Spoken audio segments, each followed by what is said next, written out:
comment ça se fait. Comme je disais tout à l'heure, pour ceux qui n'étaient pas là, du point de vue du programme, bon, c'est pas le but, on nous a bien dit, c'est pas le but de finir le programme absolument, mais je vous le dis, on finira le programme. Pourquoi? Parce qu'on n'a pas ce temps d'évaluation en plus. On arrive à avancer de façon correcte. Je pense que les notions, vous arrivez à les acquérir, de par ce que je vois dans le quiz. Et enfin, pour ceux qui bossent, pour ceux qui le font. Vous jouez bien le jeu et je serai totalement prêt pour l'an prochain. Donc je pense même qu'on finit en avance. Il va nous rester tout le mois de mai, tout le mois de juin. Et ce qu'on va faire, quand on aura fini, on reprendra des choses qui vont être essentielles pour l'an prochain, pour le programme de terminale, puisque ça y est, je commence à bosser le programme de terminale. Et on reverra des exercices un peu plus complexes. On va commencer à avancer sur des choses qui sont importantes pour vous pour l'année prochaine. Pour ceux qui vont continuer la spécialité physique, et j'espère que vous serez nombreux. Voilà. Alors ça, il faut que je le résume, bien entendu. Comme je veux.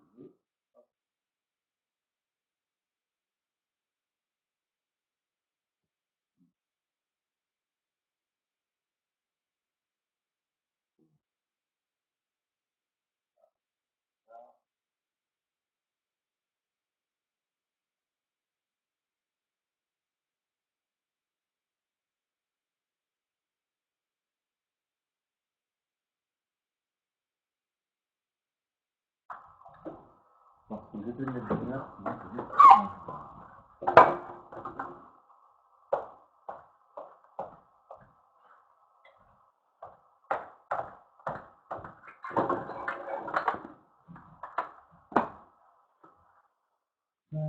livre scolaire, là.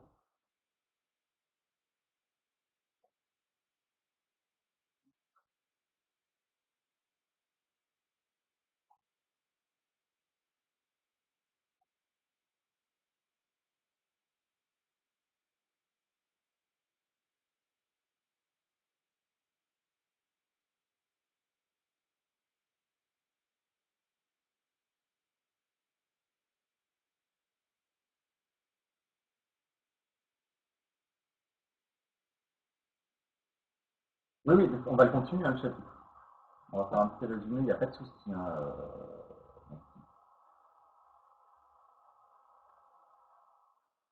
Ce que je vous ai dit, en plus, vous n'avez pas eu de bol, c'est que vous êtes passé sur le. Vous n'avez pas eu le programme de seconde. Donc, non, hier, enfin lundi, on a fait vraiment tout ce qui était électricité niveau seconde, avec ce qui était important, c'était les lois. Voilà, les lois des mailles, la loi des mailles, la loi des nœuds. Donc, en première, ce qu'on rajoute, c'est vraiment la tension, l'intensité, la notion d'intensité, qu'est-ce que c'est. Et on va faire quelques exercices. On va reprendre. Alors, pour justement, là, on reprend ce qu'on faisait sur cette classe inversée pour la notion de puissance électrique. Il y a une petite capsule vidéo pour la relation entre la puissance et l'énergie. Alors, savoir que, ce qu'on verra en cours tout à l'heure, que la puissance, c'est pas exactement comme l'énergie, que c'est une énergie par unité de temps. C'est l'énergie qui est consommée et qui est diffusée par unité de temps, donc par seconde. Donc c'est pour ça que la puissance, en fait, son unité, c'est le joule par seconde, et ce joule par seconde, c'est ce qu'on appelle des watts. D'accord. Ça, on va le voir en cours tout à l'heure. Donc on vous donnait un document avec différentes lampes, le faible éclairement, donc à 40 watts, l'éclairement moyen à 60, et le grand éclairement à 75 watts, donc des puissances différentes. Et pour différents types de lampes, donc les lampes à incandescence, les lampes éco-halogènes, les fluorocompacts et les LED. Donc, on voit bien que la puissance de ces lampes n'est pas la même, et pourtant elles vont avoir le même éclairement. Donc, pourquoi elles ont le même éclairement? Tout simplement, c'est parce que l'énergie qu'elles utilisent pour avoir cet éclairement va être utilisée de façon différente. Dans une lampe à incandescence, en fait, il faut savoir que 90% de l'énergie qui est utilisée par la lampe, elle part en chaleur. Et le reste part en lumière. En fait, il faut lui apporter beaucoup d'énergie pour avoir un peu de lumière. Contrairement contrairement à une LED, où elle, pratiquement, il n'y a que de la lumière qui est créée. Il n'y a pas d'échauffement. Il y a un peu d'échauffement, mais très très peu. Et après, il y a sur les éco-halogènes, sur les fluo. Alors, qu'est-ce qu'on vous pose comme question là-dessus? En utilisant le tableau de suvérité pour chaque puissance donnée d'une lampe à incandescence, 40, 60, 75 watts, les valeurs des énergies consommées en une année. Donc pour ça, en fait, ce qu'il fallait faire, c'était simplement dire que la relation entre l'énergie et la puissance, c'est que l'énergie est égale à la puissance multipliée par la durée sur laquelle on utilise notre objet. Donc, sur un an, la durée, c'est 365,25 jours. Alors, qu'est-ce qu'il fait là, kilowattheure? Je pense qu'il y a une erreur dans le... Ah oui, pour une utilisation moyenne de 1 heure par jour pendant un an, il se dit qu'en un jour, comme il y a 365,25 jours par an, vous faites une consommation moyenne de 1 heure sur un jour, vous avez la puissance 40, 60, 75 watts, multiplié par le nombre de jours, multiplié par le nombre d'heures, et 1 heure par jour.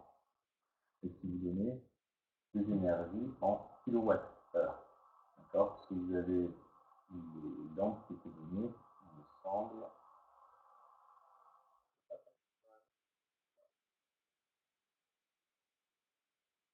en kilowattheures par an, on essaie de voir le lien. D'accord?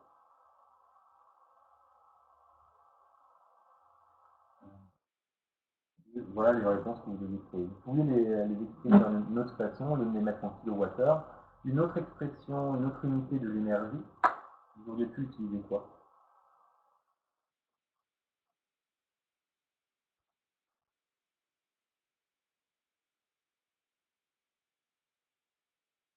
Exactement. On aurait très bien pu exprimer en joule. Alors, un joule, c'est pareil que un watt-heure. Donc ici, vous avez kilowatt. Un joule, pardon, c'est des watts secondes. Donc en fait, il y a une conversion à faire pour obtenir des on verra en fait. Ça, c'est des choses. C'est juste pour vous donner des notions. Donc ce que l'on voit en fait, c'est que l'ampoule à 40 watts sur un an a une consommation de 20 heures par jour, elle consomme 14,6 kWh, alors qu'une ampoule à 75 watts, elle consomme pratiquement le double, 27,4 kWh. Ensuite, qu'est-ce que vous demandez? En utilisant les données disponibles dans le tableau, comparer les performances des différentes lampes indiquées ci-dessous. Telle que la durée de vie moyenne de chaque type d'ampoule. Donc la durée de vie moyenne, elle est ici. Incandescence halogène fluorescence au compact, LED et voilà, donc eux, ils ont répondu ça sur la durée de vie moyenne. Ils ont fait ça sous forme de tableau. On voit que les lampes à incandescence, elles ont une durée de vie limitée, à 1000 heures en moyenne, alors que les LED, elles ont une durée de vie, pour tout le foyer, ils ont toute la durée du foyer, 50 000, 100 000 heures. Si vous regardez pour la durée de vie totale en année, si vous considérez que vous avez 1 heure par jour d'utilisation, au final, une incandescence, elle va durer 2,7 ans, alors que la lampe LED, elle va durer entre 137 et 274 années, qui vous permet de normalement, une lampe LED, dure plus, tout comme une lampe au contact. D'où l'intérêt écologique de passer maintenant à des lampes LED. Il y a deux intérêts écologiques. Un, ça consomme moins pour la même puissance d'éclairement, pour la même énergie développée en termes d'énergie lumineuse. Et en plus, on n'a pas besoin d'échanger de puissance. Petit souci quand même, c'est que d'un point de vue pollution, c'est plus polluant par exemple une lampe au compact, une lampe incandescente à la fabrication. Et le recyclage est très complexe. Ça, c'était donc pour la question 2. Question 3, quelle est l'énergie consommée par chaque type de lampe au cours de sa durée de vie moyenne? Alors là, qu'est-ce qu'ils nous disent?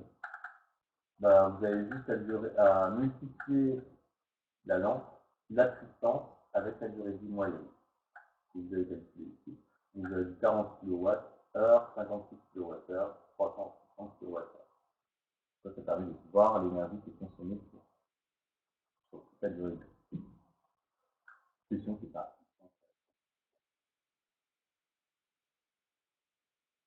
À combien de gens compacts et cohérogènes à connaissance imminente correspond-elle? Donc la question est mal posée, on va dire, en termes de LED, mais c'est surtout par rapport à la consommation de puissance. Donc là, ce qu'ils ont fait, ils ont fait un calcul, le nombre de LED, la durée de vie moyenne du LED, divisé par la durée de vie moyenne de la lampe incandescente, multiplié par l'énergie consommée sur le LED, sur l'énergie consommée par la lampe incandescente. Et donc, une LED, une lampe LED, ça revient à consommer 375 lampes, ça remplace 375 lampes incandescentes. D'où l'intérêt de multiplier et de passer d'abandonner l'utilisation des lampes incandescentes. D'ailleurs, on en trouve normalement très, on en trouve plus dans le commerce. C'est un petit peu gênant pour les physiciens parce que les lampes incandescentes, elles sont basées sur le fait d'échauffer un filament et vous de pouvoir tracer des spectres lumineux continus, alors que les LED, eux, vont avoir des spectres discontinus, ce sont des spectres de raies. Et donc pour l'analyse, pour nous, ça nous pose un petit peu de problème.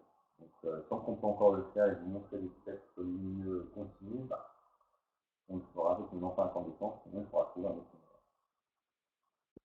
C'est des idées. Voilà, là, rien d'exceptionnel dans cette partie. C'est simplement vraiment pour vous montrer l'intérêt du passage de l'incandescence à la lampette.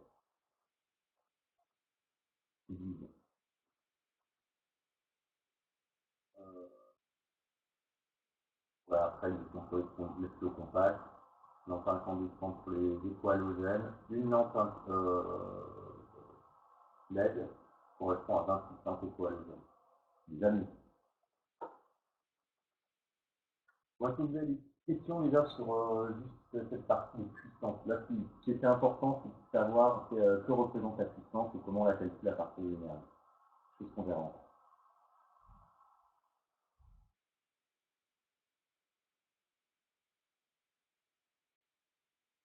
Ça va?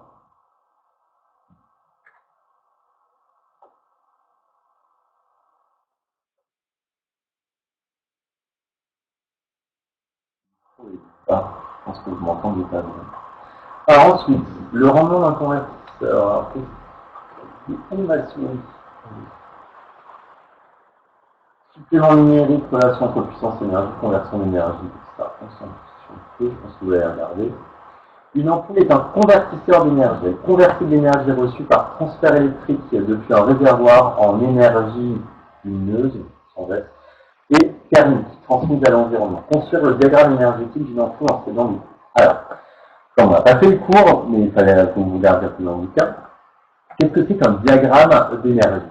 Un diagramme d'énergie, ça va représenter en fait votre système, et on va mettre des flèches à l'intérieur de ce système. Des flèches qui se dirigent vers le système, c'est l'énergie qui est apportée au système. Et ensuite, on va regarder comment l'énergie ressort de ce système. On va mettre des flèches extérieures. Et donc, pour faire ça, voilà ce que l'on a par exemple. Notre lampe, c'est notre système qui nous intéresse. Elle reçoit d'une centrale électrique, soit centrale nucléaire, etc., on verra. Par transfert électrique, elle reçoit de l'énergie. Et enfin, la lampe, elle perd de l'énergie sous deux formes. Le but, c'est d'avoir un rayonnement uni de la lumière, donc énergie lumineuse qu'elle va donner à l'environnement, et par un transfert thermique, sous forme de chaleur, aussi qu'elle va transmettre à l'environnement, de l'énergie thermique, donc l'échauffement. Ça, c'est le principe d'une lampe. Et en fait, tous les objets électriques peuvent se résumer à ce type de transfert. On apporte de l'énergie, et puis il y a une partie de l'énergie qui est convertie sous une autre forme d'énergie, ici c'est de l'énergie lumineuse, et il y a toujours une perte qui est lieu sous forme d'énergie thermique. Donc la différence entre énergie et puissance. L'énergie, c'est vraiment la dose, si tu veux, de... Comment on pourrait dire ça? Comment on pourrait définir de l'énergie? C'est ce que tu apportes au système pour qu'il puisse fonctionner. D'accord? La puissance, c'est la consommation de cette énergie sur un laps de temps donné, en général sur une seconde. D'accord? Donc, Quentin, toujours en retard, tu peux envoyer ton quiz, si tu veux, tu auras jusqu'à 14 heures. J'ai réouvert. Voilà, donc la puissance, c'est l'énergie qui est consommée sur un laps de temps. Voilà la grosse différence. L'énergie pure, c'est ce dont le système a besoin pour pouvoir fonctionner.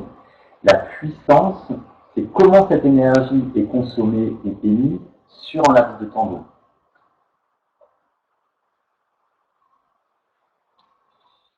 Alors, ensuite on parle de rendement. Et ça c'est aussi un début du chapitre. Le rendement énergétique est d'environ 0,05 alors que celui d'une ampoule à LED est 0,80. Quelle est sa puissance utile pour une ampoule incandescente? Alors, ce qu'il faut comprendre, c'est cette notion de rendement. Le rendement d'une chose dans les aliments, on l'a déjà vu en chimie au final. En rendement d'une réaction chimique, qu'est-ce qu'on avait dit? On avait dit que c'était la quantité de matière que l'on obtient expérimentalement divisée par la quantité de matière qu'on aurait pu avoir théoriquement si la réaction avait été totale. Là, c'est un autre type de rendement, c'est un rendement énergétique de puissance. C'est sûr que le système électrique, on lui apporte de l'énergie, donc on lui fournit une certaine énergie, une certaine puissance, et lui, il va utiliser une partie de cette énergie pour, par exemple, faire de la lumière. Faire de l'énergie. Le reste sera des pertes, de l'énergie purement thermique. Et donc, ce qui va nous intéresser, c'est quelle est la part d'énergie qui va être vraiment utilisée pour le choix de l'objet. Donc là, c'est une lampe, donc l'énergie utile, ça va être l'énergie lumineuse. Donc, qu'est-ce que c'est qu'un rendement électrique? C'est l'énergie qu'on utilise réellement pour les fonctionnalités de l'objet, divisée par l'énergie qu'on lui apporte à l'entrée de ce système.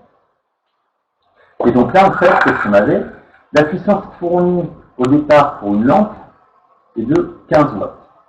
Donc pour la lampe à incandescente, qu'est-ce qui va être fourni? Vu qu'on vous dit que le rendement d'une lampe à incandescente est de 5%, et bien en fait, c'est que 0,75 watts de puissance lumineuse au final.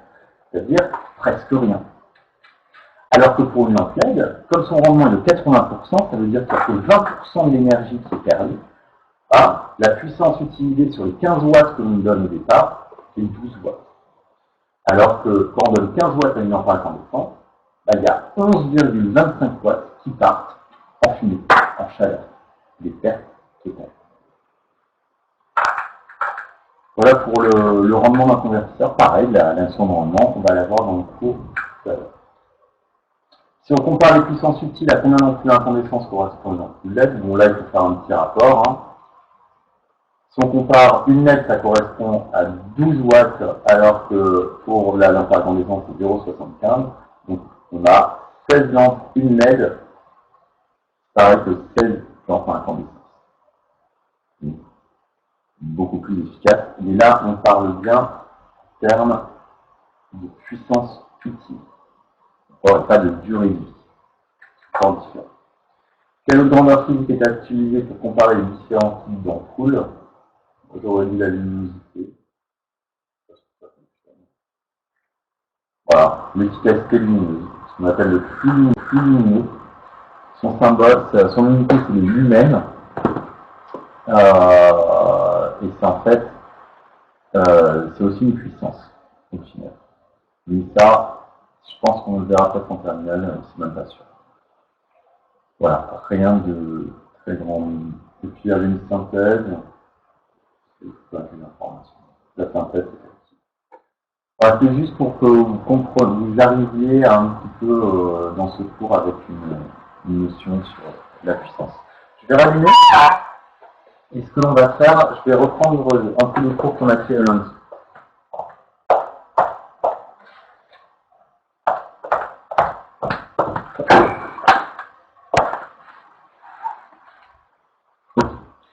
Alors, ce qu'on a vu lundi, comme je vous disais, c'était vraiment les bases de seconde sur qu'est-ce que c'est qu'une tension, qu'est-ce que c'est qu'une intensité, et quelles sont les lois qui régissent une. Donc, ce qu'il faut que vous reteniez vraiment, c'est cette loi des nœuds, qui vous dit que l'intensité, si vous avez un nœud avec différents branchements, des intensités qui rentrent et qui ressortent, on appelle ça I1, I2, I3, I4, I5. Tout ce qui rentre à l'intérieur de votre circuit, sur votre nœud, pardon, doit être égal à ce qui ressort en termes d'intensité. Donc ce qui rentre, on a I2, on a I4, et on a I5. Et c'est égal à ce qui ressort, I3, I1 plus I3. Loi des nœuds. Je pense que celle-là, elle est facile à comprendre. Et ensuite, il y a la loi de l'activité des tensions. Donc, ce qu'on appelle la loi des mailles. Donc, lorsque vous avez une maille avec un circuit comme ça, avec différents éléments, par exemple, ce qu'on pourrait mettre encore un condensateur, puisqu'on va le voir plus tard.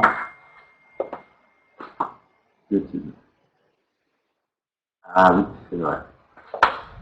On a donc le générateur qui délivre une tension, qui va dans le même sens que l'intensité du courant. Donc ça, on l'appelle en général E. Et ensuite, chaque composant, chaque dipôle va avoir une tension assez borne, 1, qui s'oppose à l'établissement du courant. 3, et 4. Et donc, quand on suit une maille d'un circuit, on part d'un point, qu'est-ce qu'on a? On doit simplement avoir que la somme de toutes les tensions est égale à 0. Donc, on les compte positivement quand on tourne dans le même sens que le courant, donc E va dans le même sens que le courant. Et toutes les autres, elles vont dans le sens inverse. Donc, on va avoir E moins U1, moins U2, moins U3, moins U4. Ah, on voit plus. Donc là, E moins U1, moins U2, moins U3, moins U4. C'est égal à 0. D'accord? Ça, voilà, c'est des choses qui sont assez importantes. Et dernière chose, ce qui m'étonnait que vous ne connaissiez pas, c'était la loi d'Ohm, où lorsque on a une résistance, le lien qui lie la tension aux bornes de cette résistance et l'intensité qui la traverse, lui est égal à R fois l'intensité. Voilà. C'est vraiment avec ça que vous résolvez tous les problèmes d'électricité de niveau première et second. C'est vraiment ça qu'il faut que vous compreniez. Après, il y a les courbes d'intensité, tension, etc. Vraiment, pas trop important pour le moment. Je veux que vous vous focalisiez plus là-dessus. D'accord? Quand on aura fini le cours sur l'électricité, je vais essayer de vous faire un quiz d'électricité quoi qu'il arrive, et on va essayer de travailler. Je pense même vous donner le quiz qu'on a donné aux secondes, puisque j'en ai fait un pour les secondes, et voilà, ça vous permettra d'avoir une base. D'accord? Je peux vous l'envoyer tout à l'heure.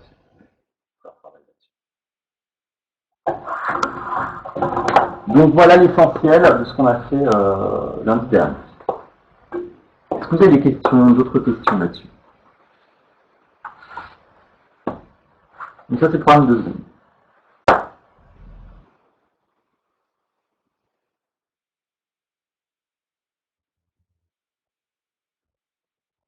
Cette question?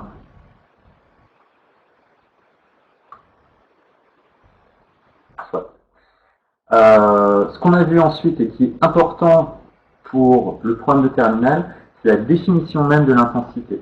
Donc l'intensité, c'est un passage de charge électrique par unité de temps, qu'on exprime en ampères, et qu'on fait une variation du nombre de charges que vous avez, de la charge électrique que vous avez, divisé par le temps. Donc ce que l'on dit, c'est que l'intensité d'un courant électrique, c'est la variation de la charge sur la durée sur laquelle on utilise cette delta Q sur delta T. Voilà. Et en fait, ça, on verra l'an prochain que c'est une dérivée de la charge. Est-ce que c'est bon, je peux avancer dans le cours?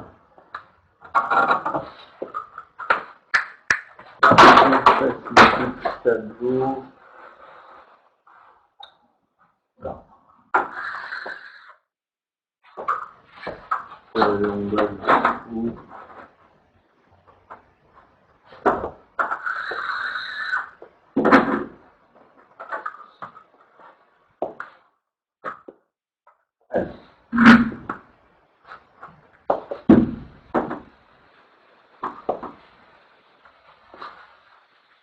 bon, je me fais mes petits traits de façon à ce que vous puissiez quand même voir tout le tableau sur la mesure. C'est bon. Voilà. À droite.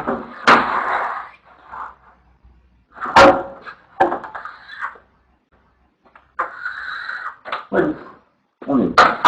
Alors on reprend au. Alors c'était pas au grand 3. Puisque j'avais rajouté du cours de seconde, on avait dû faire le grand 1, en 2, en 3. Est-ce que c'est le grand 4?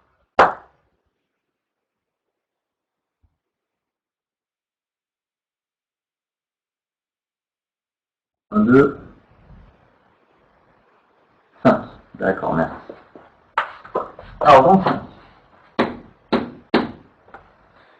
Puissance et énergie électrique.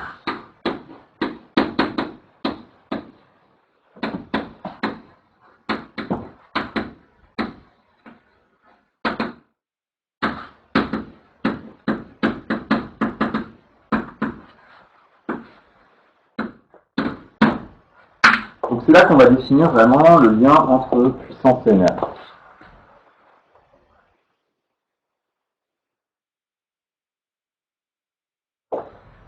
Petit 1, on va commencer par la puissance électrique. Puissance électrique.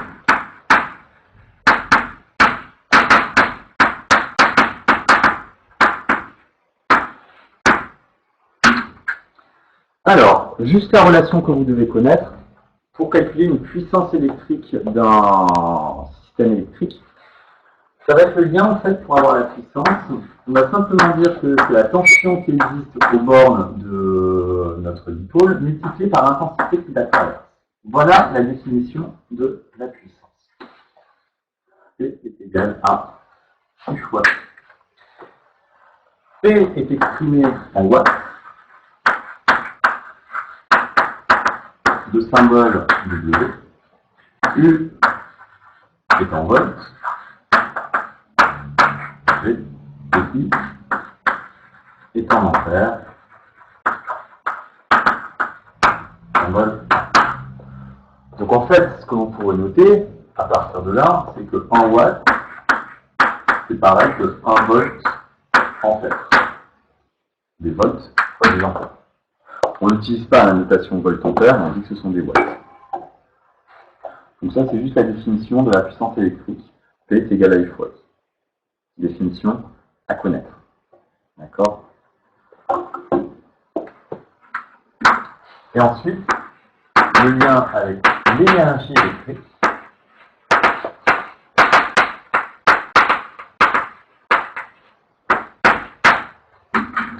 Alors, attendez, je vais voir si je peux faire un petit truc.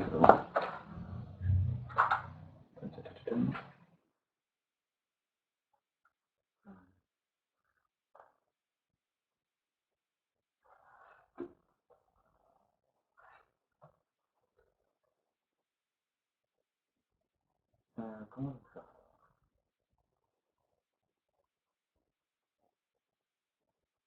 Ouais, on va l'écrire comme dans le bouquin.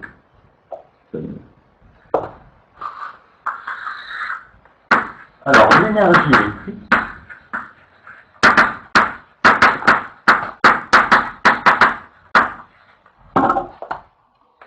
qui va être convertie par un appareil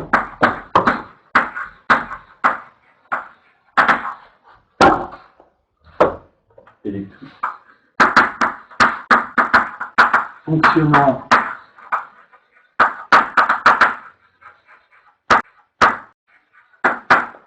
pendant une durée delta t.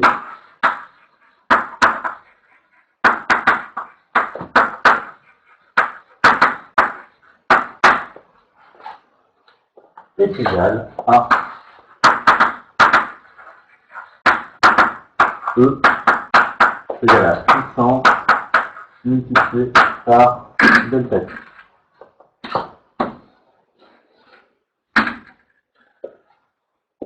Alors on pourrait aussi dire, comme la puissance est égale à la tension à la borne de notre dipôle multipliée par l'intensité qui la traverse, ou encore que l'énergie, c'est la tension aux bornes multipliée par l'intensité traversée multipliée par delta t.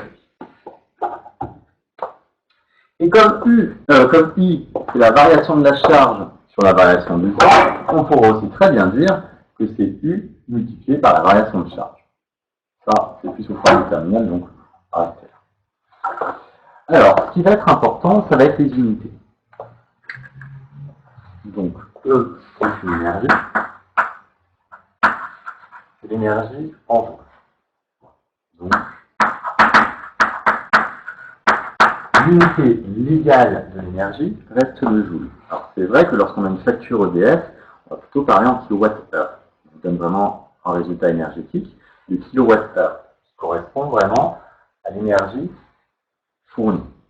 Mais l'unité légale utilisée par les physiciens sont les joules. Donc ensuite, pour pouvoir utiliser une facture électrique, pour savoir quelle est la véritable consommation en joules, il y aura une petite conversion à faire.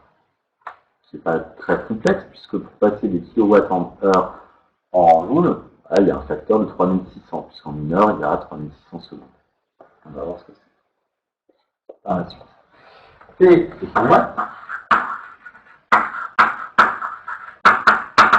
Divisé. Delta T en secondes. Donc voilà les unités dans lesquelles vous devez travailler. Ça, c'est important. Alors, ça va nous permettre d'avoir une définition un petit peu plus précise de notre énergie par rapport à la puissance. Et ça, je pense que le nouveau programme de première attend. La puissance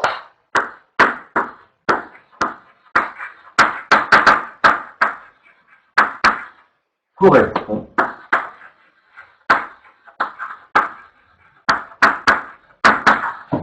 à l'énergie qui a été fournie pendant par unité de temps. Donc correspond à l'énergie fournie par un générateur ou consommée par un récepteur par unité de temps. Donc en général par seconde. Voilà à quoi correspond en fait une puissance. C'est une énergie fournie ou consommée par unité de temps. Une définition que je vous conseille de comprendre. Alors, petite remarque.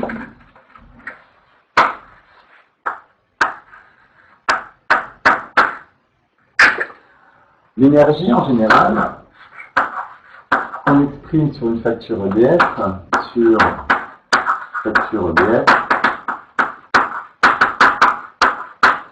elle est en watts ou kilowattheure. Donc, le wattheure à kilowattheure, c'est simplement un facteur 1000 entre les deux. À quoi ça correspond, cette énergie en wattheure? C'est simplement l'énergie transférée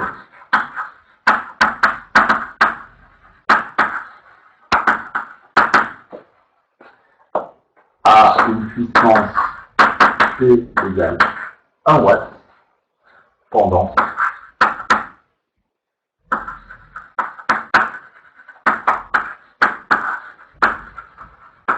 donc 1 wattheure, ça correspond à une énergie transférée, je vais mettre comme ça, 1 watt, voilà. C'est l'énergie transférée à une puissance de 1 watt pendant une heure. Vraiment pendant une heure. Et donc, conversion que je vous demande de connaître, mais qui semble logique, c'est que 1 Wh, c'est égal à 3600 joules. Puisque dans une heure, il y a 3600 secondes. voilà comment on convertit les wattheures en joules. On multiplie la consommation wattheure par 3600 et vous aurez votre véritable consommation énergétique dans l'unité légale qui est le joule. Voilà cette conversion que je vous demande de connaître.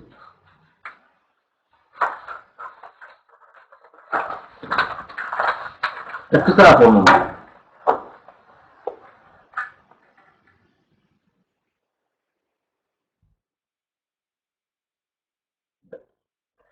Rien de très complexe, d'accord? Donc, ces deux formules, P est égal à U fois I, et l'énergie qui lie la puissance est celle-là la plus importante, que l'énergie, c'est la puissance multipliée par la durée de consommation, ou d'utilisation de votre composant. Alors, ce que l'on a vu, grâce aux lampes incandescentes avec la pièce inversée que vous avez faite, c'est que toute l'énergie qu'on utilise, qui est fournie à un convertisseur, à un système électrique, n'est pas totalement utilisée pour rendre de la lumière, par exemple, pour une lampe. Il y a une partie de l'énergie qui est perdue sous forme de chaleur. C'est là qu'on va introduire un concept physique essentiel en électricité, c'est ce qu'on appelle l'effet Joule. L'effet Joule, parfois on essaye de l'accentuer, parfois au contraire, et c'est la plupart du temps, on essaye de le diminuer, de le limiter au maximum. Une lampe, on l'utilise pourquoi? Pour éclairer. On ne veut pas que ça chauffe. Donc cette lampe, il faut qu'elle ait un minimum de perte. Donc un effet Joule qui soit minime. Par contre, si on prend un radiateur électrique, au contraire, lui on veut qu'il chauffe. Donc on va maximiser l'effet Joule. Et donc on va augmenter les pertes par ce qui ne va pas être des pertes, puisqu'on va vouloir vraiment chauffer notre composant, notre système. Et donc, on peut le quantifier, cet effet Joule. Petite démonstration à connaître qui est assez facile. Et on va le voir dans le petit 3.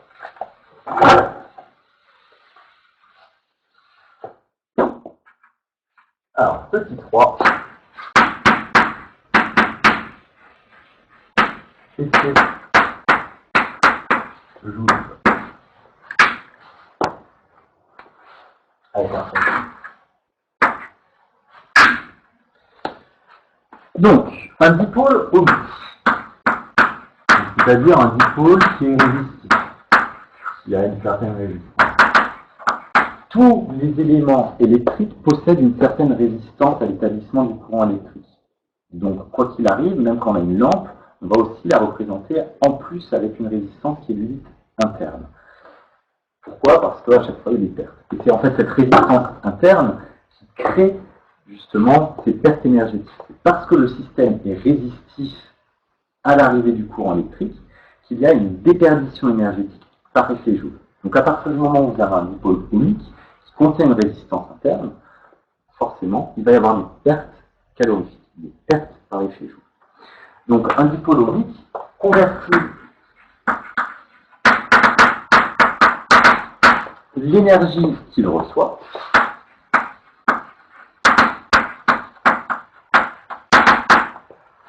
en énergie thermique. En énergie thermique par ce que l'on appelle l'effet Joule.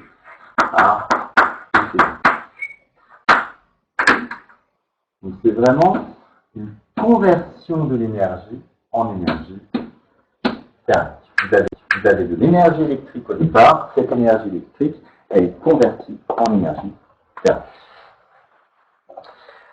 Alors on peut le quantifier. Donc ça, c'est si vous avez un dipôle qui est purement ohmique, une résistance. Les résistances, c'est la base, c'est vraiment le conducteur ohmique. Il n'est là simplement que pour résister à l'établissement du courant. C'est ce qu'on appelle un dipôle ohmique. Et donc, toute l'énergie qu'il va recevoir, il va s'efforcer à empêcher l'établissement du courant. Et pour empêcher l'établissement du courant, qu'est-ce qu'il fait? Il crée des pertes par effet Joule. Il crée de l'énergie thermique. Alors, comment on les calcule? Ces pertes par effet Joule, on va les calculer sous forme de puissance. La puissance de Joule. Quelle est la puissance Joule? La puissance, on a dit qu'on la calculée par la tension multipliée par l'intensité qui traverse votre dipôle ohmique. D'accord ? Vous avez votre résistance qui est là. Il y a un courant électrique qui arrive.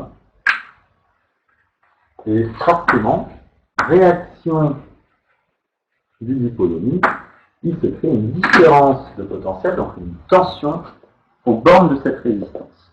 Et pour calculer la puissance utilisée par votre résistance, dissipée par effet Joule, on regarde la tension à ces bornes multipliée par l'intensité qui traverse. Tout bêtement. Or, on a un dipôle ohmique. Donc, un dipôle ohmique suit ce que l'on appelle la loi d'Ohm, qui permet de lier la tension à l'intensité, en sachant que U est égal à R fois I. D'accord ? Ça, c'est ce qu'on appelle la loi d'Ohm, qui ne fonctionne que pour les résistances. Si vous m'appliquez une loi d'Ohm pour une lampe, ça ne marche pas. Pour une LED, ça ne marche pas. Pour un moteur, ça ne marche pas. Ça ne fonctionne que pour les résistances, cette fois. Exactement, Quentin. Donc au final, la puissance dissipée par effet Joule, elle est égale à P Joule à la résistance de votre circuit multipliée par l'intensité au carré.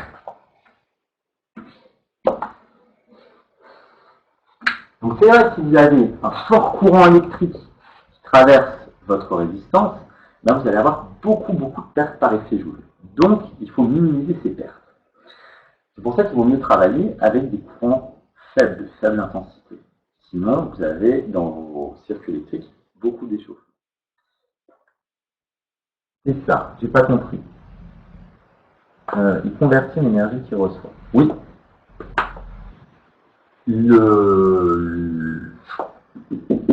La résistance convertit l'énergie électrique qu'il reçoit sous forme d'énergie thermique, sous forme de chaleur. Quand tu branches un radiateur électrique chez toi, qu'est-ce qui se passe? Tu as de l'énergie électrique qui arrive, courant EF, d'accord? Et en fait, qu'est-ce que c'est qu'un radiateur électrique? C'est une grosse résistance. Donc cette résistance, comme elle va être très élevée, eh bien, il va y avoir beaucoup d'effets Joule qui va avoir. Tu vas dissiper beaucoup de puissance. C'est le but. D'accord? Un radiateur, au contraire, il faut qu'il y ait une grosse résistance. Par contre, les autres éléments, quand on veut une lampe ou des choses comme ça, on préférait qu'il y ait une faible résistance pour éviter les pertes par effet Joule. C'est mieux que ça ou pas?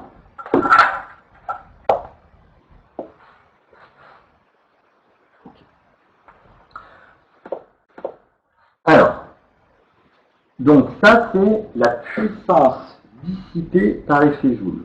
Mais on peut très bien parler en termes d'énergie. En fait, ça revient au même, puisque vous savez que l'énergie, ça correspond à la puissance multipliée par la durée. Or, ainsi,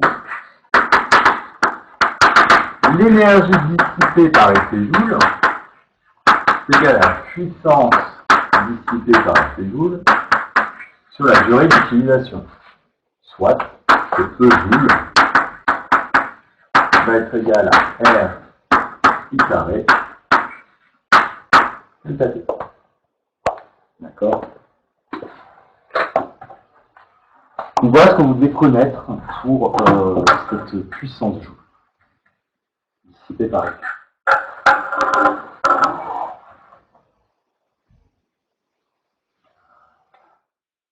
Libre choix. Je ne sais pas encore ce qu'au bac ils vont attendre. Est-ce qu'ils attendent plus que vous ressortez directement la formule ou alors que cette petite démonstration soit connue?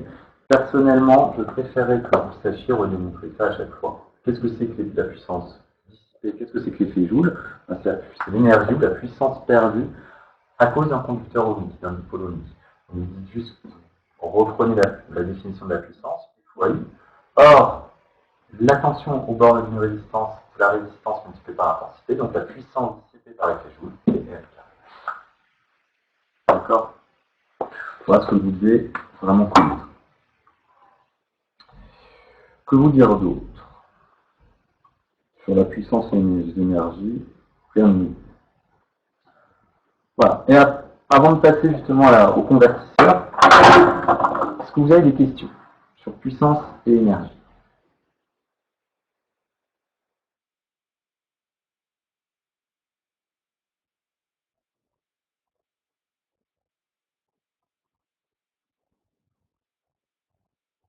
Pas de questions? Ça va? De toute façon, après, on va commencer des exercices tranquillement.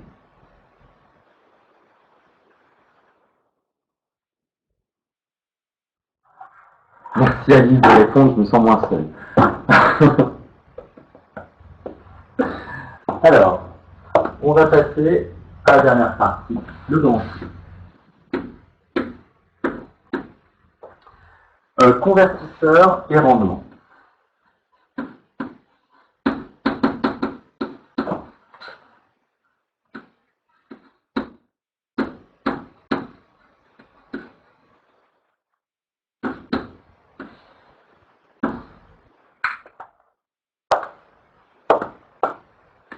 Un exercice sera facile, oui, toujours. Alors, une puissance nominale, c'est pas en joules, puisque les joules, c'est l'énergie. On te précisera toujours, est-ce que le résultat, tu vas le mettre en joules seconde, ou en joules par seconde, ou en watts. D'accord? Ce sera toujours précisé. Il va vous demander les deux. Alors, convertisseur et rendement. Ce qu'il faut comprendre, c'est qu'un circuit électrique, qu'est-ce que c'est au final? C'est simplement, on apporte de l'énergie électrique et on veut convertir cette énergie électrique sous une autre forme. Lumineuse, mécanique, puisque un moteur, au final, on a un moteur électrique, qu'est-ce que c'est? On envoie un courant électrique et puis hop, ça va faire tourner quelque chose. Donc on obtient de l'énergie mécanique. On transforme de l'énergie électrique en énergie mécanique. Une lampe, on transforme de l'énergie électrique en énergie lumineuse. On peut très bien, alors il y a des systèmes chimiques également. Par exemple, l'électrolyseur. Un électrolyseur, qu'est-ce que c'est? C'est pour favoriser une réaction, elle a besoin d'énergie pour pouvoir libérer de l'énergie chimique. Donc l'électrolyseur va être branché sur le courant électrique et ça va favoriser une réaction. Donc l'énergie électrique va être transformée en énergie chimique, etc., etc. Un panneau photovoltaïque, c'est un peu différent cette fois-ci, puisque l'énergie qui arrive sur le photovoltaïque, c'est l'énergie lumineuse, qui va être convertie cette fois-ci en énergie électrique. Donc le but là, c'est de comprendre en fait qu'est-ce que c'est qu'un convertisseur et comment on calcule, comment on mesure le rendement, donc l'efficacité, si vous voulez, d'un convertisseur. Or l'énergie, elle ne vient pas de nulle part. Elle ne peut pas être créée. On ne peut pas créer de l'énergie de rien. Sauf si on fait de la quantique, on ne va pas rentrer là-dedans, l'énergie du vide et tout. Sauf si vous continuez en physique et vous faites un master de physique théorique, oui, vous verrez que l'énergie quantique du vide existe. Mais là, pour le moment, un petit niveau de première et de lycéen, ce que l'on va dire, c'est que l'énergie, ça ne vient pas de nulle part. On ne peut pas la créer. On ne peut pas la détruire non plus. La seule chose qu'on peut faire sur de l'énergie, c'est la transférer d'un endroit à un autre, ou la convertir sous une autre forme. Prendre de l'énergie électrique pour faire de l'énergie mécanique, un moteur électrique. Prendre de l'énergie lumineuse pour faire de l'énergie électrique, panneaux photovoltaïques, etc., etc. Donc ça, il faut bien que vous ayez ça en tête. L'énergie, on ne la crée pas de rien. Et on ne la détruit pas. On a une dose d'énergie. Et cette énergie, on peut soit la transférer, soit la convertir. Ça, c'est l'élément essentiel. Donc l'énergie ne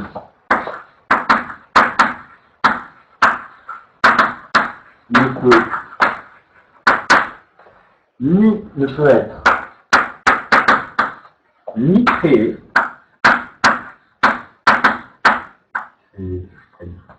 ni créée, ni détruite. Mais la seule chose qu'on peut faire avec elle, c'est seulement la transférer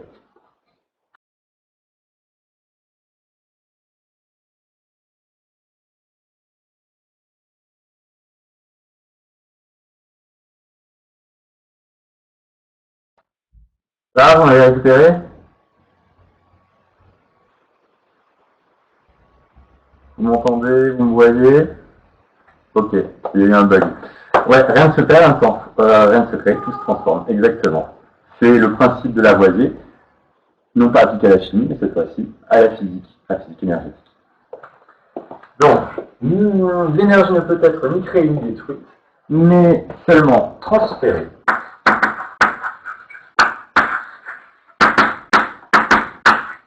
Ou alors,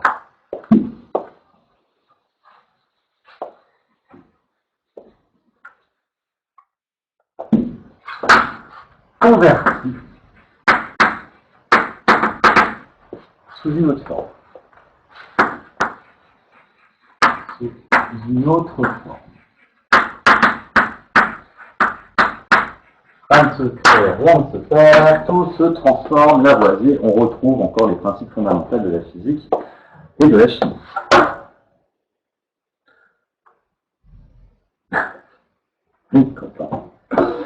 Alors, qu'est-ce que c'est qu'un convertisseur?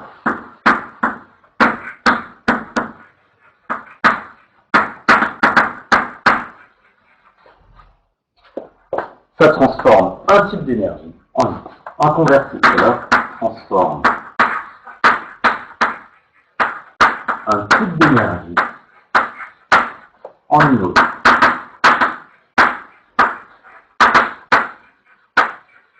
En un autre. En un autre. Et en fait, tous les systèmes électriques qu'on étudie, ce sont des convertisseurs. Qu'est-ce que c'est qu'un transformateur électrique? Par exemple, actuellement, tous les systèmes, on a des transfos. Un transformateur, ça reçoit de l'énergie électrique ici, ça fournit encore de l'énergie électrique à la sortie. Mais toute l'énergie qu'il a reçue au départ, électrique, il ne va pas l'utiliser. Parce que là, il reçoit du 220 volts, et à la sortie, ici, il me dit qu'il ressort que du 12 volts.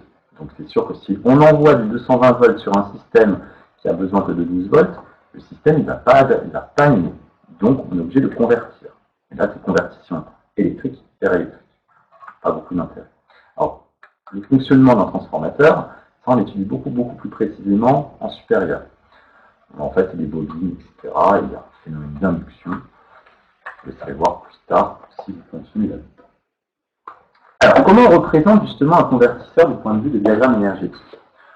On a un convertisseur au centre.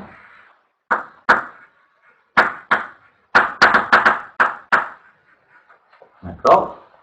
Et ce convertisseur, il reçoit une certaine dose d'énergie. Énergie reçue. On va noter ER.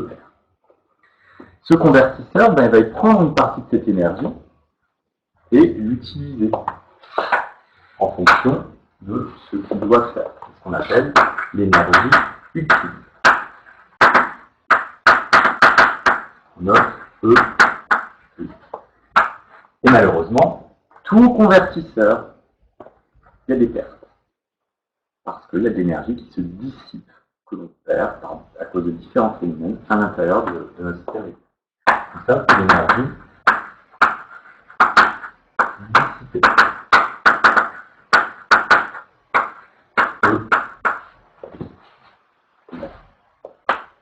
L'énergie perdue. Pourquoi j'ai noté EP? Ouais, j'ai noté EP. Pourquoi P et pas D? Parce que EP c'est plus facile pour se mémorer, c'est énergie perdue. J'aime pas le terme perdu. Donc je vais appeler ça énergie. C'est tout bête. Et en fait le D, je vais m'en servir pour autre chose par la suite. Donc quand on vous demande de faire le diagramme énergétique d'un système électrique, c'est ça qu'on vous dit. Ça vient même de faire avec la puissance. On aurait très bien pu parler de puissance reçue, on aurait une PR, puissance utile et puissance dissipée. Ça revient exactement au même, puisque le lien entre l'énergie et la puissance, c'est simplement un facteur temporel. On multiplie par un temps. Donc il n'y a rien de différent. Il faut juste respecter. Si on vous demande de le faire par énergie ou par puissance, il faudra faire gaffe.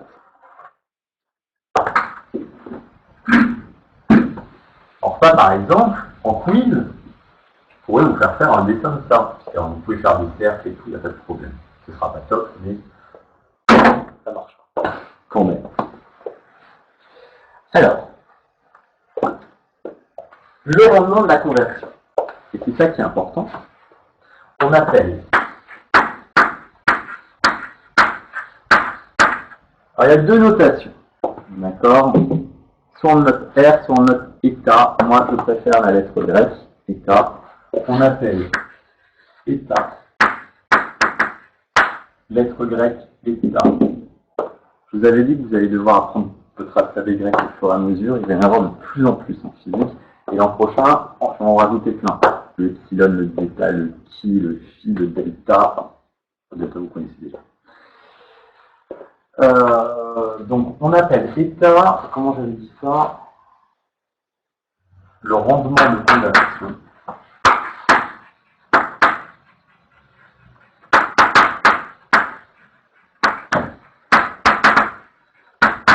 Le rapport suivant. État, c'est ce qui va être utilisé depuis ça qui est reçu. Ça veut dire, c'est pas bien dire que c'est PI sur PA, ça revient exactement au même. Donc voilà comment on calcule un rendement. Et petite note, comme rien ne se perd et rien ne se crée, l'énergie reçue, elle doit être égale à l'énergie utile plus l'énergie dissipée. Ou alors, vous pouvez écrire que PR est égal à PU plus PP. Alors, voilà. Ça. Et là, vous avez tout le cours d'électricité. Donc maintenant, on va s'attaquer au début. Alors, il nous reste 3 quarts d'heure. Ce qu'on va faire, c'est que je vais un peu vous mettre aussi vous-même au travail. Et je vais vous laisser un temps de réflexion. Donc, il faudrait vous chercher par vous-même un peu les exos. Et on va commencer, pour noter les exos qu'on va faire, on va commencer par le 12 de la page 288, après le 16, le 18, le 19, le 21, 23, 27, 29, 30. Donc ça va nous laisser du temps de travailler là-dessus. D'accord? Donc ce que je vous demande, de commencer par chercher ce premier exercice. Je vais l'afficher après aussi le livre scolaire. Donc c'est le 12, page 280.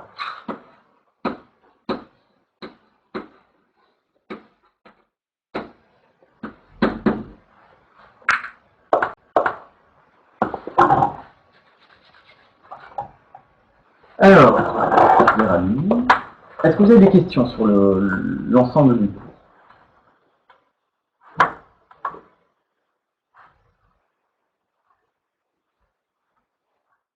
Ouais, exactement. Le cours sur les lettres, la partie lettres est terminé. Maintenant, il faut que vous appliquiez.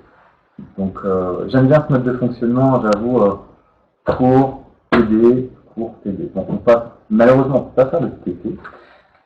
Je vais quand même regarder.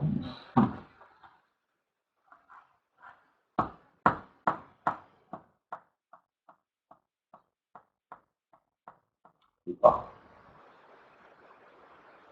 C'est pas. Donc, j'arrive à trouver un simulateur de circuit électrique. Ça va être super chaud et à mon avis, c'est payant. Donc, autant dire que c'est mort. Si l'énergie ne se crée pas, elle vient d'où? Ah, ça y est, Clémentine va commencer à arriver sur les questions philosophiques. À la base, à partir du moment où l'univers a été créé, l'univers a créé de l'énergie. Donc, toute l'énergie que l'on a actuellement, elle vient du vivant. C'est la seule réponse que je peux dire. Donc, on a un réservoir énergétique qui, à l'origine, vient du vivant. Et après, ce réservoir énergétique a pris différentes formes. Géothermique, solaire, dans les étoiles, nucléaire, etc. comme je vous dis, après, ce qui s'est passé avant, même encore la notion d'avant n'a plus de sens, parce que le temps en lui-même n'a pas de sens à partir d'un certain moment. Il y a un superbe article, tout un article sur Sciences et Vie qui avait fait ça il y a 2-3 mois, je crois, sur la notion de flèche du temps. C'est complexe, mais c'est intéressant, et qui vous parle justement de l'énergie, etc. Maintenant, si vous continuez en la quantique, en mécanique quantique, l'énergie provient du vide. En fait, qu'est-ce que c'est que le vide? Il n'y a rien. Mais le rien, il y a des fluctuations. C'est comme lorsque vous écoutez un signal électrique. Un signal électrique, il est toujours bruité, d'accord? Un petit grésillement. Ce sont des fluctuations. Maintenant, il faut considérer que le vide fluctue également. Des fluctuations du point de vue énergétique. Sa moyenne énergétique est nulle, mais rien ne l'empêche de fluctuer. Et donc, d'un coup, avec une probabilité très très faible, de ce vide peut se créer de l'énergie. C'est ça qui est beau dans la théorie quantique. Qu'à partir de rien, on peut créer des choses. Là, ça devient du complexe. Mais ça se quantifie, ça se calcule, ça se numérise. Il y a des calculs qui sont très très différents. Donc, si vous êtes intéressé par faire de la quantique par la suite, sachez qu'à Nice, il y a un très très très grand centre de mécanique quantique, précisément de photonique, et je peux vous mettre en contact avec eux. Et ils sont toujours intéressés pour recevoir des étudiants, et la fac de Nice est très performante en physique, il faut le savoir. Et en général, les élèves que je leur envoie sont contents. Aussi bien les élèves que les enseignants de la fac. Et il y en a certains d'entre vous que je verrai très très très bien là-bas. On pourra un peu parler d'orientation si ça vous tente aussi sur le domaine de la recherche, de l'ingénierie, de ce que vous devez faire, les parcours que vous devez suivre. Voilà, si vous avez des questions, n'hésitez pas là-dessus. Alors, je vais afficher les bisous. Et je vais vous laisser un petit peu réfléchir. Et en même temps, si vous avez des questions, pendant que vous réfléchissez, ce qu'on peut faire, c'est un peu parler d'orientation.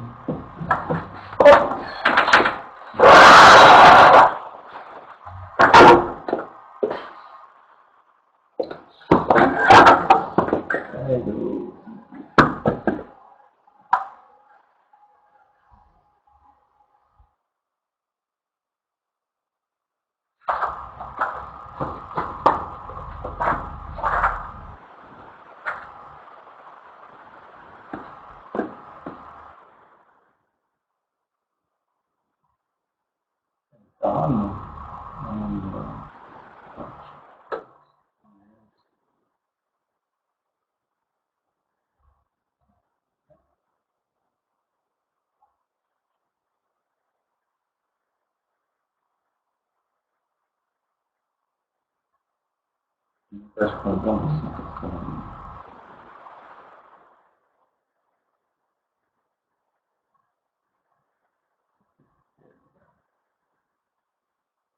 On verra ça. Je regarderai pas grave.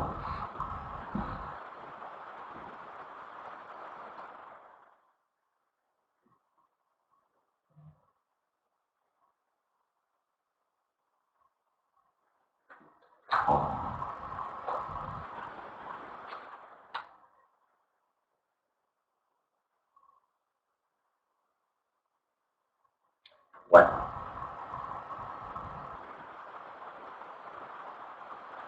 Il y a un petit Valéra qui a peut-être trouvé comment adapter l'activité expérimentale 3 avec une appli. On va regarder ça ensemble.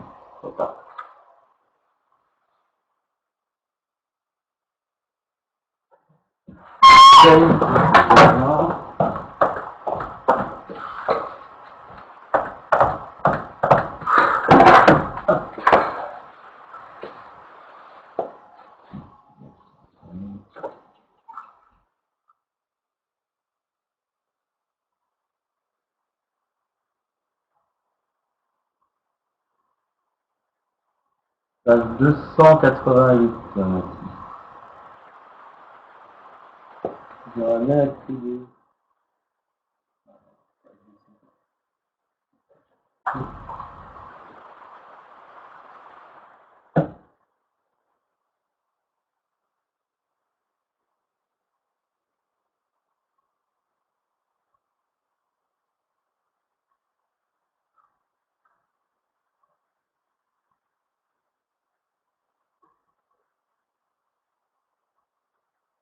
Celui-là.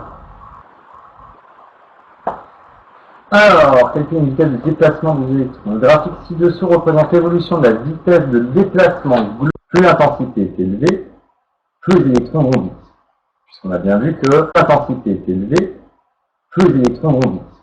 Puisqu'on a bien vu que l'intensité, c'est une variation de charge par unité de temps. Donc, plus l'intensité est grande, plus il y a de charge qui traverse la surface. Donc, utiliser le graphique, tac, dire un seul vitesse si l'intensité du courant double, traduire le lien entre la vitesse des électrons, calculer la distance moyenne par. Ah, et je vous laisse un petit peu chercher. Et je vais regarder ce que Mme Silvera m'a envoyé.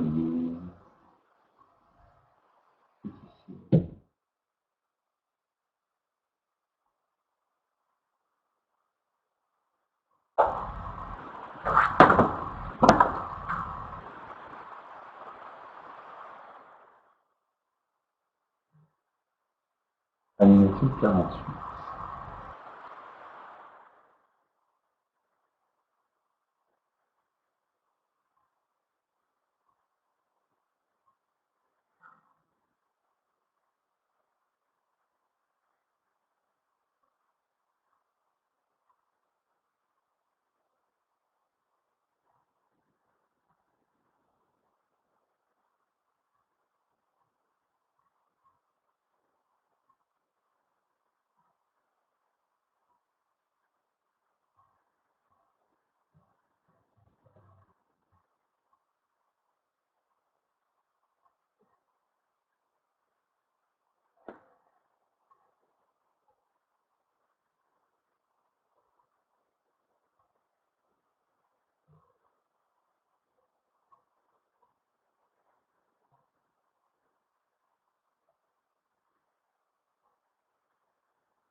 Alors, ça c'est pas mal du tout.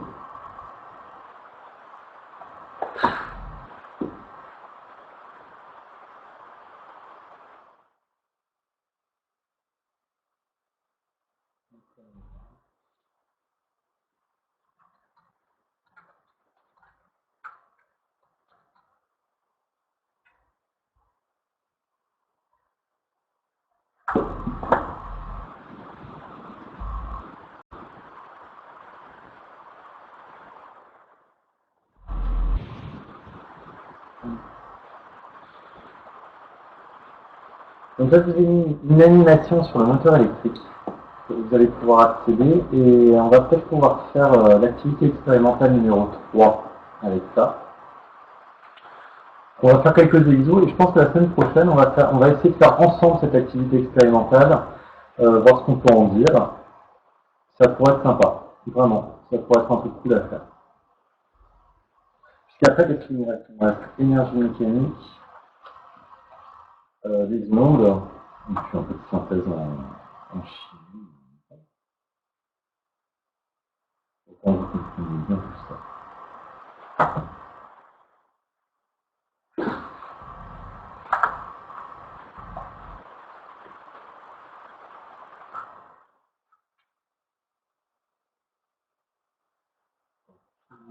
Alors, pour l'exercice du est-ce que c'est bien?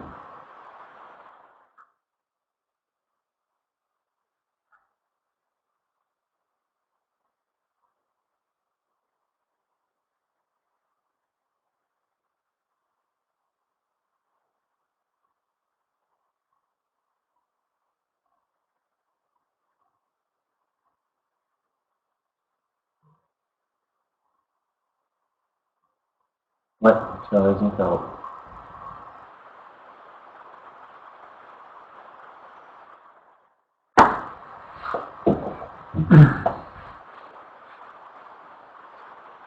C'est bon, vous avez commencé à répondre aux questions ou je vous laisse encore du temps?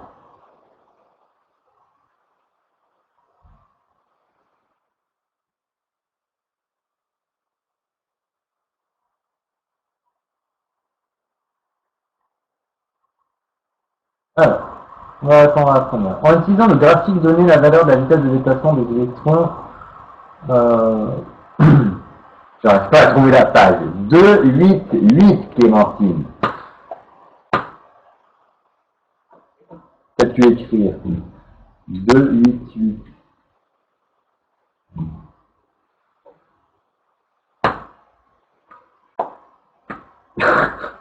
Alors pour ceux qui ont fini, ensuite vous me faites le 16, page 289. Ensuite, on fera le 16, page 289.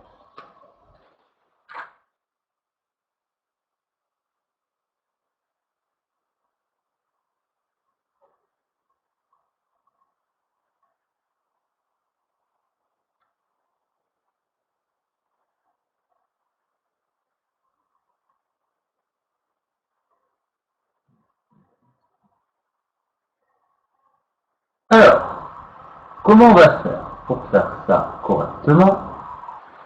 On a besoin du graphique. Donc on nous dit, pour 1,5 ampères, quelle est la vitesse des électrons? Et je voudrais un résultat le plus précis possible. Il ne faut pas le faire à l'arrache. Donc pour ça, en fait, il faut bien mesurer la règle. Okay. Donc de là à là, moi je suis à 30, je monte à 15. 15. Alors, est-ce qu'on peut dessiner directement dessus?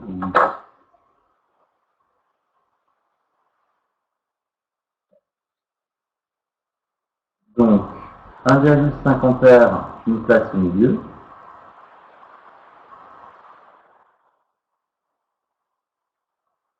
Je monte de façon orthogonale. Et ensuite, je regarde à combien ça correspond ici. Est-ce qu'on est pile à la moitié entre 150 et 75?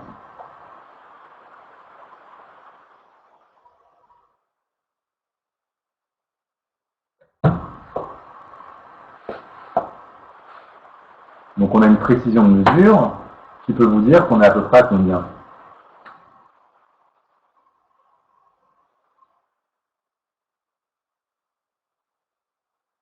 112. Alors 112, c'est vraiment en étant pile à la moitié. Disons que toi, tu as combien de chiffres significatifs sur ton intensité de mesure? Alors à 10, nous, en 125, c'est la moitié si on est entre 100 et 150, ce qui n'est pas le cas. Voilà, on a deux chiffres significatifs. Donc, il faudra donner sur la vitesse des électrons deux chiffres significatifs. Donc, ce que l'on va dire, c'est qu'on est à peu près, si vous avez mis 112,5, c'est trop précis, on est à peu près à 110 micromètres par seconde, ou 1,1 10 puissance 2 micromètres par seconde. D'accord? Voilà, moi, comment je rédigerai.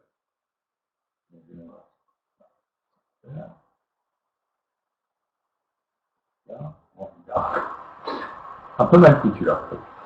Donc, qu'est-ce qu'on va écrire? Ça. Hop. J'arrive à voir en même temps ce que j'écris.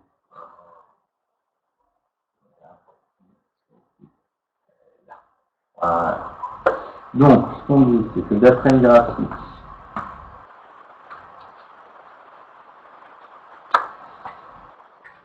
virgule, la vitesse de déplacement des électrons pour une intensité I égale à 1,5 ampères.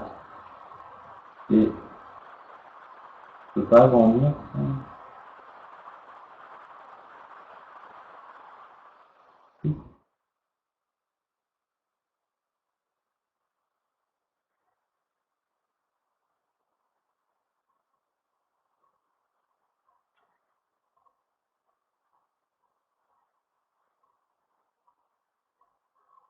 J'arrive, hein. Je prends en main ce logiciel que je ne connais pas. Là, on va dire que c'est quoi? C'est V égale 1,1 fois 10 puissance 2 mètres par micromètre par seconde.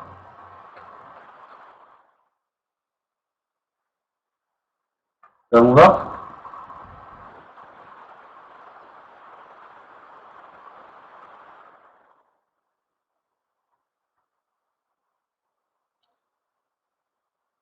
Ok, maintenant, réfléchissons, raisonnons. Ici, nous avons donc la relation qui lie la vitesse des électrons à l'intensité. On voit bien que c'est une relation de proportionnalité. D'accord? Donc, quand on agit sur l'intensité, on va agir de façon proportionnelle sur la vitesse des électrons. Donc, si je double l'intensité du courant, que devient la vitesse?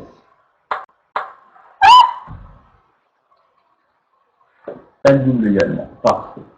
Comme la vitesse est proportionnelle à l'intensité, en doublant I, on double la vitesse des électrons. Tout bête.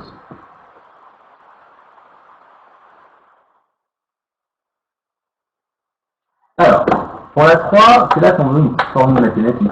Traduire le lien entre vitesse des électrons et intensité du courant à l'aide d'une équation mathématique. Déjà vu. Alors, comment vous traduisez le fait qu'il y a proportionnalité entre vitesse et intensité? Qu'est-ce que vous allez écrire?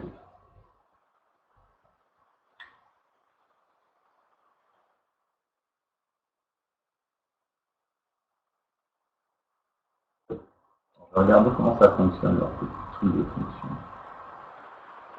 Ah ben, direct cache-pistache, tu nous fais le 60. Tiens, ça tombera pas plus bas. C'est vrai qu'on pourrait le calculer, mais on va le faire. Alors, tac. Et comment on écrit une formule? Ah, voilà. Donc, qu'est-ce qu'on va écrire? Donc, d'après le graphique, mais c'est du latex. Donc, on va simplement dire que EV est égal à K. Non, ça marche.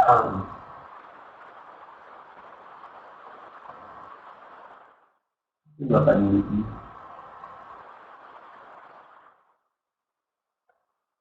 On ne peut plus modifier après. Ah, c'est nul. Et allez.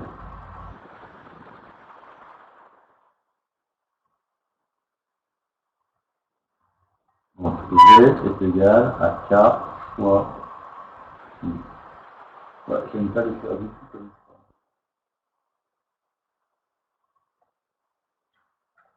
Ah, mais c'est nul, après on ne peut plus les traiter. Si, ça va. Donc, ce qu'on va faire, c'est que d'après le graphique, la vitesse des électrons est proportionnelle à l'intensité du courant électrique, à l'intensité, tout bête. On peut donc proposer la relation mathématique suivante. Deux points.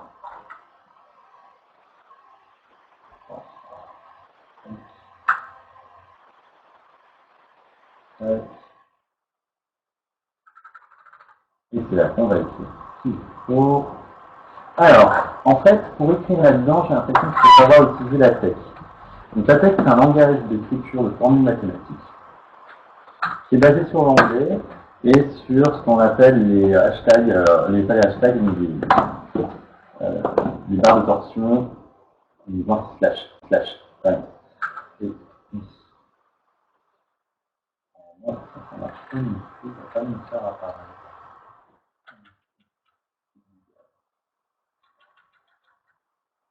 Donc, V égale K, ensuite, 3, I.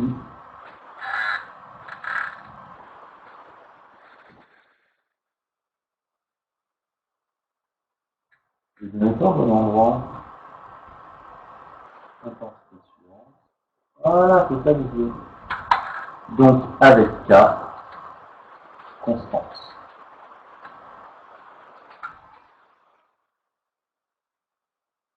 de proportionnalité. Et bien entendu, on peut évaluer cette constance en utilisant le graphique. C'est le coefficient directeur de la courbe. En utilisant le coefficient directeur de la courbe, comme on a quelques points, on peut faire 225 divisé par 3. On trouve que exactement c'est 75. Plus précisément, K étant le coefficient directeur de la courbe, on a 2 points. Alors,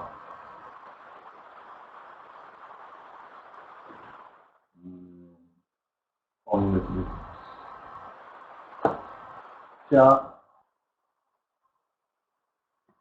est égal à 75. Son unité, c'est le rapport des ordonnées sur les axes. Donc ça va être micromètres par seconde. Alors, est-ce qu'on peut faire des explosions et tout ça avec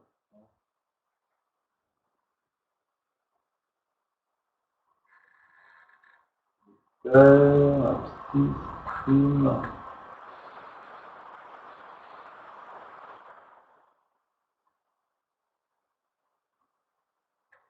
On va voir si ça marche.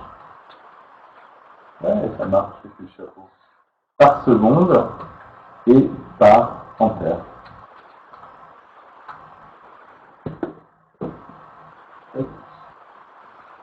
En fait, c'est pas mal. Hein. D'accord. Ouais, ça marche bien. Donc, est-ce que tout le monde est d'accord comment on a trouvé le coefficient de proportionnalité? Ça, faut savoir faire, c'est important.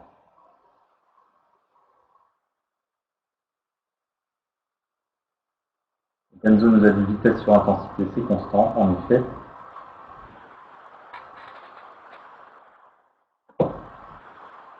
Donc on fait simplement le rapport entre l'axe des ordonnées sur l'axe des abscisses.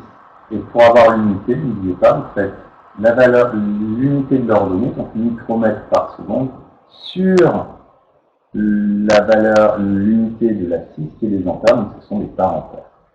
C'est la valeur qui permet, en ayant I, d'avoir V. Exactement. Ou inversement, hein, si tu as V, tu peux très bien avoir I, tu divises par 75. D'accord? Calcule la distance moyenne parcourue par les électrons en 1 minute pour X égale 1,5 ampères.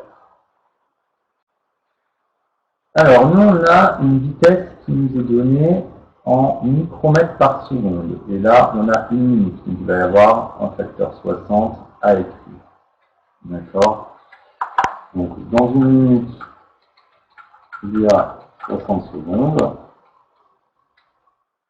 Donc, en 1 minute,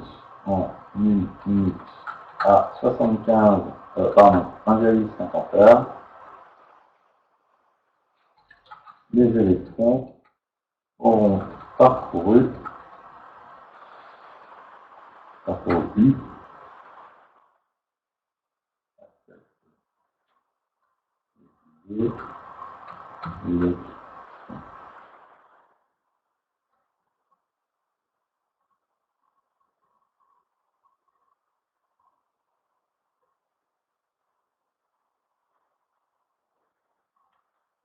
auront parcouru Et c'est là qu'on va mettre une petite formule mathématique. Comme ils sont à 110 micromètres par seconde, ça va nous faire du 60, la formule multipliée par 110.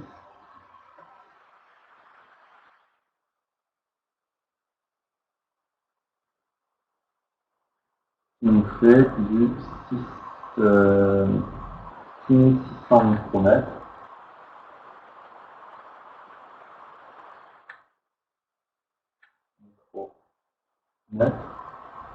Soit, avec les chiffres significatifs, ça nous fait du 6,6.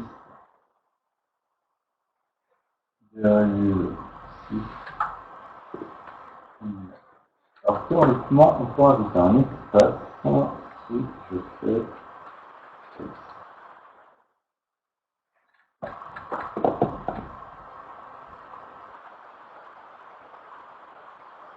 ça.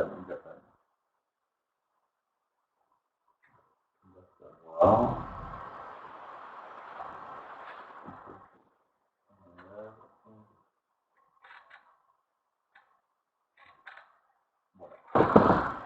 Bon, voilà pour ce petit exo.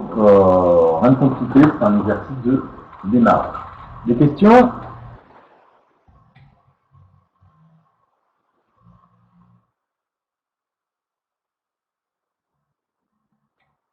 C'est tout bon. Pas compris la classe. Bah, si tu as une vitesse de 110 micromètres par seconde, quelle est la distance que tu traverses? Puisque la vitesse est la distance sur le divisé par la durée. Donc la distance traversée, ce sera la vitesse multipliée par la durée. La vitesse est du 110 micromètres par seconde et la durée 60 secondes. Donc, vitesse fois durée égale distance. C'est bon alors? Nickel. Allez, on va passer au 16.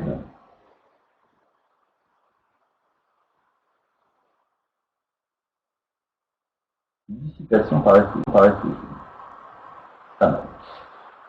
Est-ce que je peux passer, vous avez eu le temps d'écrire tout ça, ça va?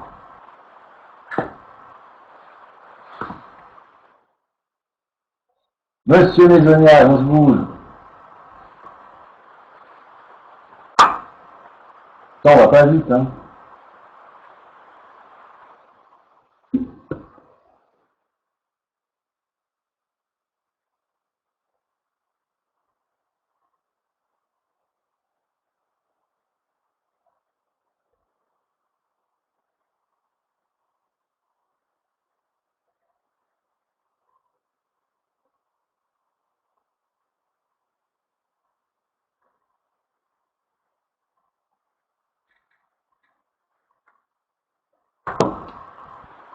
Alors, on va pas commencer le prochain exo, vous allez le faire pour la prochaine fois, et je vais vous donner des consignes aussi pour essayer de faire le TP.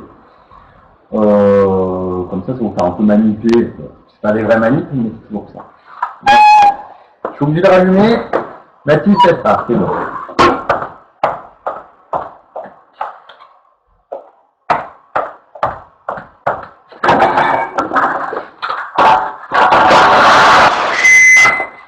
Alors, ça, moi, ici,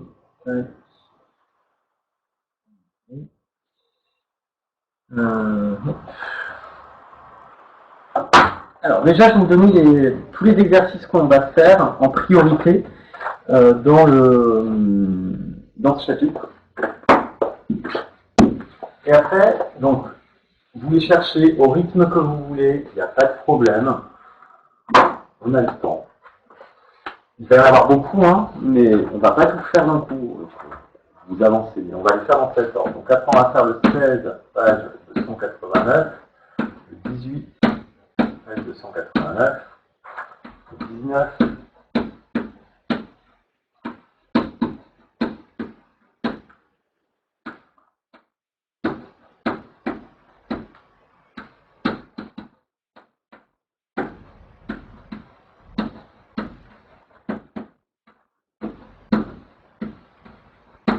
Enfin, tous les exos que j'aimerais qu'on arrive à faire sur ce chapitre, ça va nous prendre du temps. Et en plus, ce qu'on va essayer de faire, c'est une activité expérimentale. J'avais pas du tout prévu de faire ça, mais ça a l'air pas mal. Je vous ai envoyé un lien. Donc je vais vous demander de cliquer sur ce lien.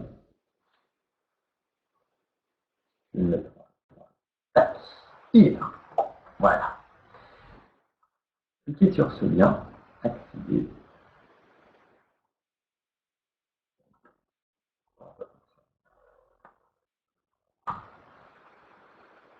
Alors, tout le monde, vous allez ouvrir cette fenêtre. Donc, normalement, il vaut mieux. Ouais, il faut que je l'ouvre avec Firefox. Parce qu'il faut que vous ayez un lecteur flash dessus. Et bien entendu, il va plus sélectionner pour lecteur flash autorisé. Et donc, normalement, vous avez une fenêtre où il y a écrit transfert d'énergie dans le moteur électrique. Le rendement dépend-il de la masse soulevée? Est-ce que vous l'avez tous?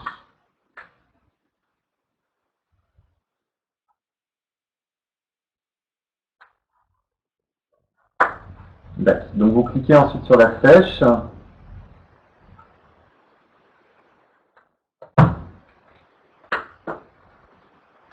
Et vous avez un simulateur qu'on aurait pu faire exactement pareil en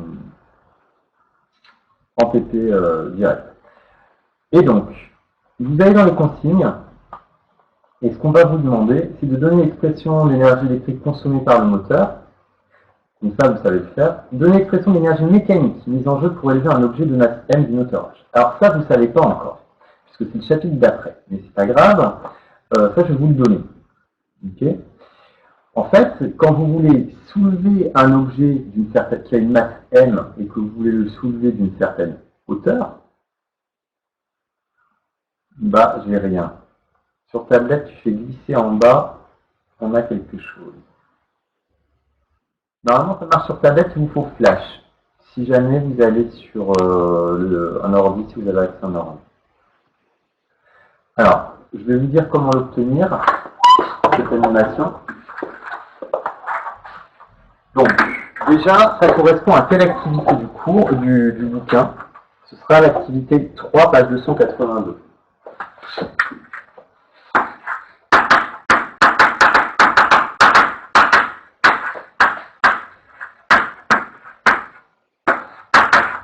D'accord, ça va être celle-là. Ça va pas être exactement le même matériel, mais c'est exact, ça reprend exactement les mêmes questions. Ok.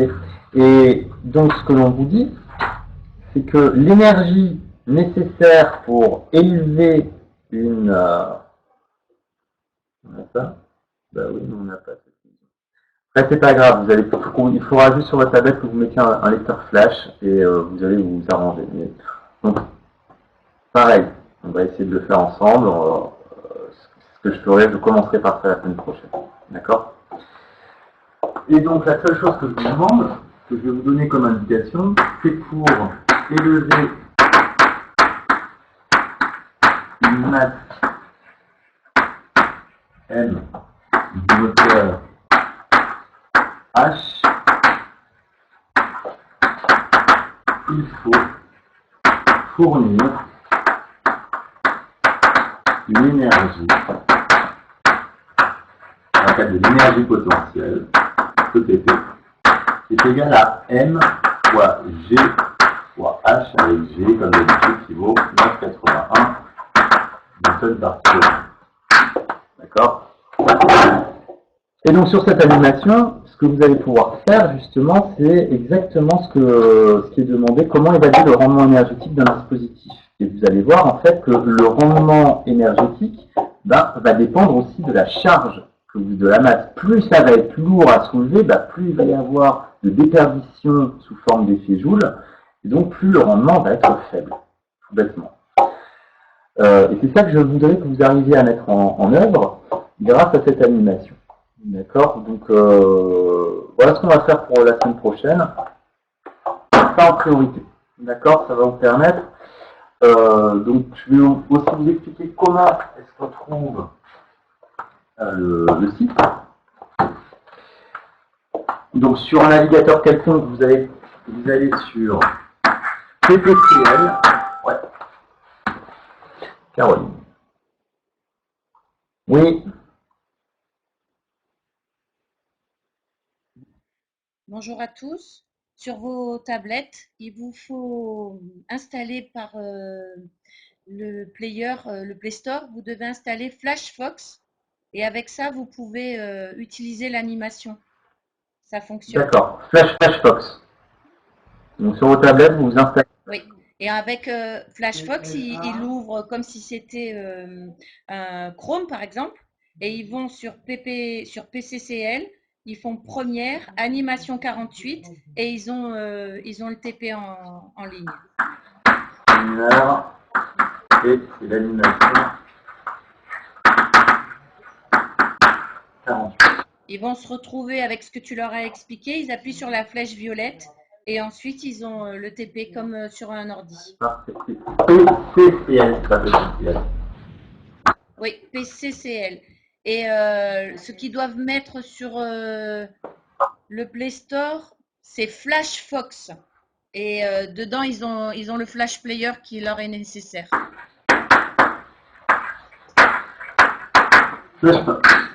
Merci Caroline. De rien. Ah, bah, très bien. Avec ça, vous allez pouvoir utiliser tout ça. Vous voyez, on découvre tous une nouvelle chose. Donc, vous installez FlashFox sur votre tablette. Vous allez sur le site PCCL, annexe première, et vous allez sur l'animation 48. Et d'ailleurs, sur ce site PCCL, vous allez voir, il y a plein d'animations qui vous permettront aussi de comprendre d'autres choses, d'autres phénomènes physiques et chimiques.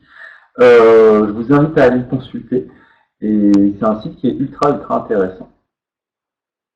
L'animation 48, c'est celle exactement. Oui, Quentin. Tu veux sur Mac en plus? Non, sur Mac, normalement, tu vas direct Flash. Hein.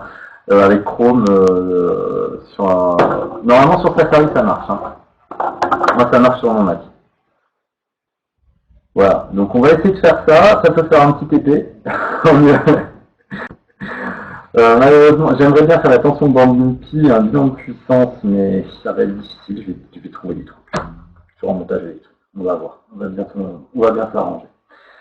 Voyou, donc pour la semaine prochaine, activité 3, vous faites un truc, vous essayez, on la corrigera ensemble, et puis on commence les exercices, on fera tous nos exos comme d'hab. On se retrouve le lundi prochain, 9h, comme d'habitude. Des questions, est-ce que ça va, tout va bien pour vous?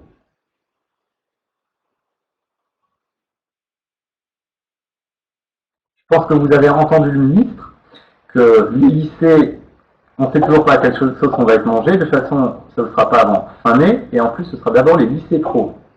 Donc, autant dire que je pense qu'on ne va pas se retrouver. Et on va continuer comme ça jusqu'à la fin de l'année.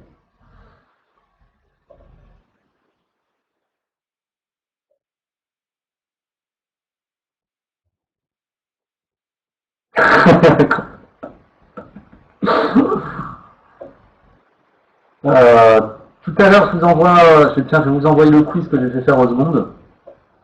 Pareil, que vous puissiez vous entraîner.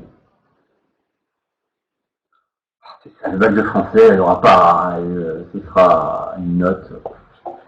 Ne vous prenez pas la tête. Vous n'avez pas eu vos 2-3C non plus et tout. C'est pas grave. Franchement, c'est pas grave. D'accord.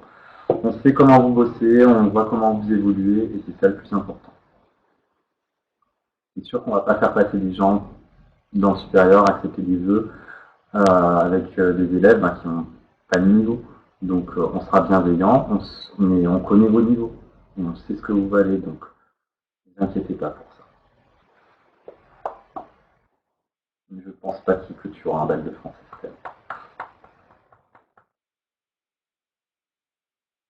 Bien, je vais vous remercier.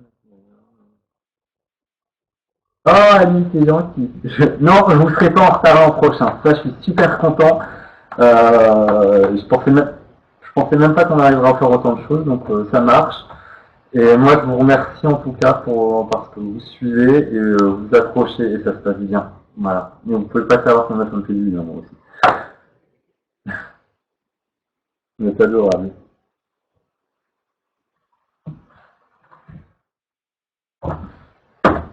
Allez, on se retrouve lundi, 9h. Je coupe la vidéo. Dès que la